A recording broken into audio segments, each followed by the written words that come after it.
Hi guys! Panibagong araw, panibagong pag-asa. Hi guys! Panibagong araw, panibagong pag-asa. Tara, samahan ninyo ako ngayong suyurin ang mga ilog dito sa Marinorte. Pero bago yan, shoutout muna sa aking mga masusugid na taga-subaybay. So, heto na nga kami guys. Linggo na nga ito ng hapon guys at medyo tumila ng ulan. Habang ako nga ay natutulog ay may natanggap tayong mensahe mula sa ating kalakwatsa. At sa mga oras na ito guys ay ligong-ligo na daw sila. Kaya agad-agad nga akong bumangon at nagmadali. Hinagilap na namin itong aming mga kasamahan upang masimulan na ulit ang aming paglalakbay. Actually guys, sobrang dami itong tropa. Kaya lang, ang dami-dami nilang pinagkakaabalahan sa mga oras na ito. Yung iba ay nasa Udjongan, yung iba ay nasa bayan, busy sa eskwelahan. At yung iba, alam nyo, busy sa pagmamahalan. At dahil nga walang masakyan guys, ay mas pinili na lang natin makisama sa ating mga kaibigan. Kaya naglakad na lang din ako para mas enjoying ang ating paglalakbay ngayon. For today's video ay nasa Pag-alad Falls nga sana tayo. Kaya lang, medyo masama yung panahon, maulan, mahangin, mapagmahal, maaruga. Kaya mas pinili natin yung ating safety para ligtas ako, ligtas ang mga kasamahan ko. Sa Uncle Red lang naman ang hindi ka makakasigurado. Dahil sa sama ng panahon, hindi na namin pinili pang lumayo. Nandito na lamang kami guys sa norte. Kaya naglakbay ang aming team ng mga 4 kilometers papunta doon kina Flor. Doon kami maliligo sa tulay. Bang layo naman. Habang nga naglalakad kami papunta doon ay napaisip ako, tama pa ba itong ginagawa ko? Sobrang layo talaga itong nilakbay namin guys. Ang sakit-sakit sa tuhod, ang sakit-sakit sa ulo, at ang sakit-sakit isipin na wala na siya. Pero okay lang naman basta't may baon kang chichirya. Kasama yung mga alaala ninyong dalawa nung naging kayo pa. Hanggang sa nakita ko nga itong baka, sabi ko, sakyan kayo natin itong baka. Baka naman kumasya tayong 5. Kaluoy mo ng baka, uy. Sa sobrang haba na ng aming nilakad guys, ay wala pa rin talagang dumadaan na motorsiklo. Wala tuloy kaming masakyan ng mga oras na yan. At sa mga oras na yan guys, ay bigla ngang lumakas yung hangin. Napakalakas talaga guys ng hangin at kami natatangay na. Paiwan yung dabi itong natatangay, be. Ay basi nagdaralagan. Liwat abi liwat. Yeah. Ay ilam, duro-duro tinyo et na saydan. Hanggang sa narating na nga namin guys, ang tulay na ito doon kina Flor Banda. Tuwang-tuwa ang barkada guys sapagkat sa 45 minutes na paglalakad namin, sa wakas ay narating na. Pero pagdating namin dito guys, natakot naman kaming maligo sapagkat napakalakas ng agos ng tubig kasi lakas ng pagmamahal niya sa'yo. Kaya't naglakad na naman kami guys pabalik. Pero this time, dyan na kami sa ilog dumaan. O diba, lakas talaga ng trip. Imagine, 45 minutes palang lakarin ito mula dito sa baryo papunta kina Flor. Hindi ko tuloy ma-imagine yung mga estudyante ko na nilalakad mula doon papunta dito sa school. Doon ko talaga guys na-realize na wow, ganito pala talaga kahirap ang pinagdadaanan ng mga bata makapasok lang sa eskwelahan kahit na mainit o maulan man ang panahon. From 45 minutes guys na paglalakad, ay naglakad na naman kami guys ng mga 15 minutes sa kahahanap na magandang spot na pwede natin paliguan. Pero siya, naghahanap ng spot kung kailan kanya iiwan. Hanggang sa sidan, tuluyan ang napagod at nagpabuhat na ang kanyang tsinelas na yan. Basi, dumatalang timutayanan kun. Sa tinagal-tagal na paglalakad, eto na talaga. Hindi na talaga ako papayag na palalagpasin pa namin ito. Parang magandang maligo dito guys. Ligong-ligo na ako, pagod na ako. Gusto ko nang magpahinga. Magpahinga sa piling niya. Dito na nga talaga tumigil ang tropa guys. Dito na kami nagmerienda, uminom ng coke, nagtawanan na kami dyan. Alangan nga namang mag-iyakan pa kami dyan. At nag-umpisa na nga maligo ang lahat guys. Napakalamig ng tubig dito guys. Aakalain mong may yelong binuhos dito. Pero habang binababad mo yung katawan mo, nasasanay ka sa lamig. Unti-unti kang nagiging manhid. Nasasanay ka na sa mga pangako niyang hindi nagkakatotoo. Maliit lang ang ilog dito guys. Hindi siya ganun kalapad, hindi siya ganun kalalim. Pero size doesn't matter. Daw hindi kita rin magsugot si Dan.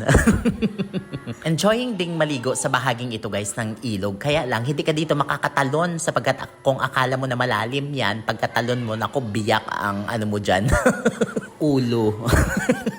Kaya kahit na talong-talon na kami, pinigilan talaga namin guys ang aming mga sarili for safety reasons. Aba? For safety. Hindi din kami nagtagal sa bahaging yun ng ilog guys. Umalis din agad kami sapagkat alam namin na marami pang magagandang ilog na nasa unahan namin guys. Oh, nakarelate ka na naman. Parang ikaw lang din yan. Hindi ka nagtatagal sapagkat alam mong marami pang pumipila sa'yo.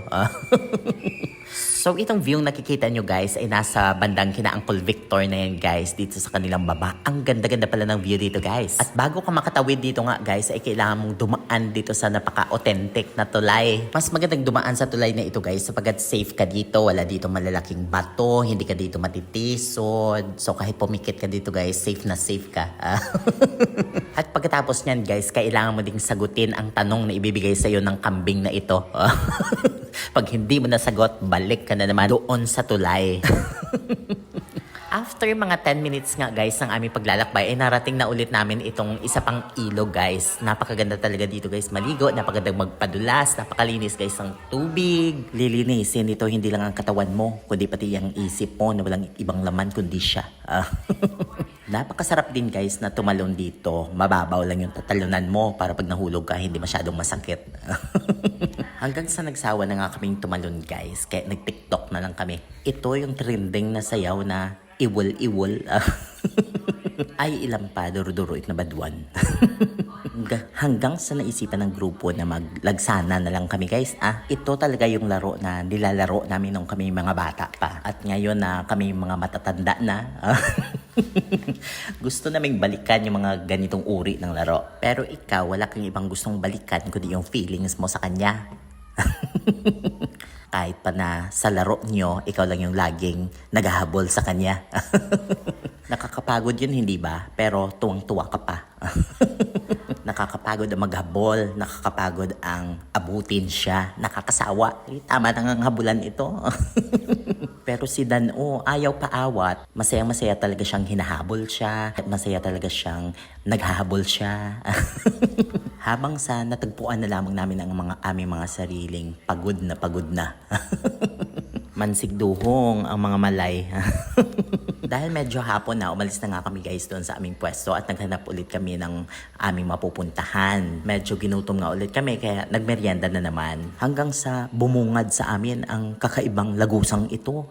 Sabi ko, parang napanood ko na ito sa TV. At dala ng ating mga malilikot na mga imahinasyon ay pinasok nga natin guys ang lagusang ito. Medyo natagalan nga lang guys ang aming pagpasok. Kaya paglabas namin, eto na ang aming ginawa. Mga panghi. Pagkatapos nga niyan guys ay may kakaibang kaming kapangyarihan na natanggap. Tingnan nyo.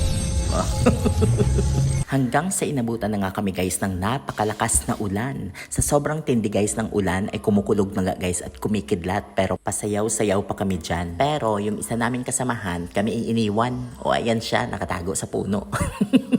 At habang tumatagal guys ay patindi nga ng patindi ang lakas ng ulan kaya naisip namin na iba na ito baka mabahaan na kami.